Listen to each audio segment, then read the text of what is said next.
Die kunste en die platteland roep na jou.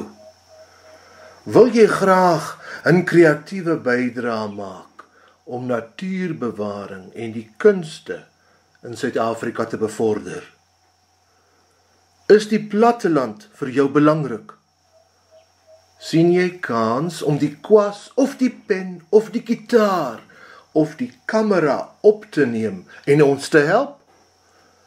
Weet jy van die aasvoël geoglief wat in Oktober 25 by Van Sailsrus met 17.000 kalkklippe gepak is?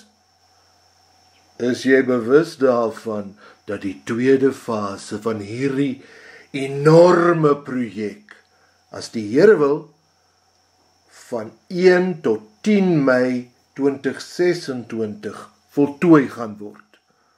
Ons moet nog 17.000 kalkklippe pak. Het jy gehoor dat dit op Google Earth as 'n landmerk geregistreer gaan word? Wil jy nie saam met die ATKV werk om hierdie landmerk klaar te maak nie? Hoekom neem jy nie in een van ons 5 kompetisiekategorieë deel nie? Jy skep jou skepping en e-pos dit aan ons met 'n donasie van R100 as jy klaar is.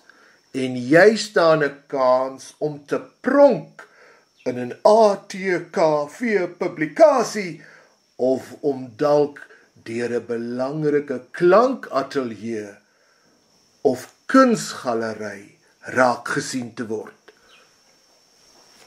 Kom ons doen iets vir die platteland, bevorder toerisme en gee die kunste weer 'n wegspringkans.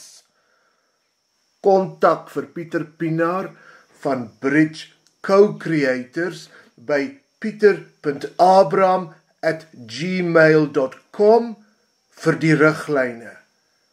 Die inhandigingsdatums is einde Maart 2026. Ons wag vir jou.